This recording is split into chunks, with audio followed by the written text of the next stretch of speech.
আমার মেয়েকে আমি খুব সুন্দর করে মানুষ করব। না আমার ছেলে হবে। না আমার মেয়ে চাই। জয় শিব শম্ভু, জয় শিব শম্ভু। কে আপনি বাবা? আমি হলাম অন্তর্যামী। বাবা প্রণাম গ্রহণ করো। এই অন্তর্যামী বাবা, তাহলে তো মনের কথা সব বলতে পারবে। বাবা তুমি কি বলে দিতে পারবে আমার স্ত্রীর গর্ভে কি সন্তান হবে? হ্যাঁ, তোর কন্যা সন্তান হবে, কিন্তু ওই সন্তানের হাতে তোর মৃত্যু হবে। এই ভণ্ড সাধু, মুখ সামলে কথা বলো। হ্যাঁ, এটাই বিধাতার লেখা, কিন্তু এই লেখা মুছানো যায় না। চলো তুমি ঘরে। বল শঙ্কর। আমাকে মারার জন্য তার মানে তুমি কিছু একটা করেছো? না না আমি কিছু করিনি। আরে আরে কি হয়েছে? মা জানো এই মুকুড়ি তোকে আজকে আমি মেরে ফেলবো। তোর বাচ্চার হাতে নাকি আমার ছেলের মৃত্যু।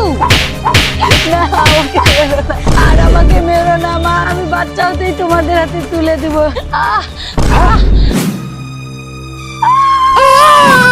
বাবু, তোমার ফুটফুটে একটা কন্যা সন্তান হয়েছে।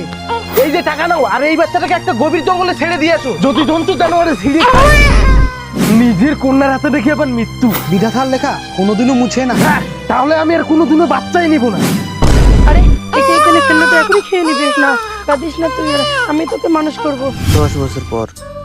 মা 10 বছর হয়ে গেছে, আমি আর এই বস্তার মধ্যে কতদিন থাকবো? না রে মা, এই জঙ্গলে বাঘ আছে, তোকে দেখলে যে জন্তু জানোয়ার ছিঁড়ে খাবে। যেখানে বাঘের ভয় ওখানে সন্ধ্যা হয়। দাইমা, তার মানে তুমি এই বাচ্চাটাকে মারোনি? আমার মরণ দেখবে তুমি? না বাবু, আমাকে মারবে না। এই আগে এখন নদীতে ফেলে দিয়ে আসো। এই কে তুমি? সাধু বাবা, ওই লোকটা আমার মাকে মেরে ফেলেছে। এখন আমি কোথায় যাব? তুমি এগুলো নাও, তোমার আসল মায়ের কাছে ফিরে যাও। আমি যাচ্ছি বস্তার ভিতরে। কিন্তু সাধু বাবা, তোমাকে যে ওই লোকটা মেরে ফেলবে। আমি হলাম অন্তর্যামী, ওকে কেউ মারতে পারবে না। তুমি এর পালা। মা, আমার মেয়ে আজকে 10 বছর পরে তুই আমার কাছে ফিরে এসেছিস। মা এক সাধু বাবা এগুলো দিয়ে তোমার সন্ধান দিয়েছে। আরে এ কিভাবে আসলো? একে তো এখনই আমি নদীতে ফেলে দিয়ে আসলাম। আর এত টাকা তোর হাতে কিভাবে আসলো? বাবা তুমি আমাকে যেই নদীতে বস্তায় করে ফেলে দিয়ে এসেছিলে, সেই নদীতে অনেক গয়না আছে। তাহলে আমাকেও এই বস্তার মধ্যে ঢুকিয়ে নদীতে ফেলে দিয়ে আসো। আমারও অনেক টাকা হবে।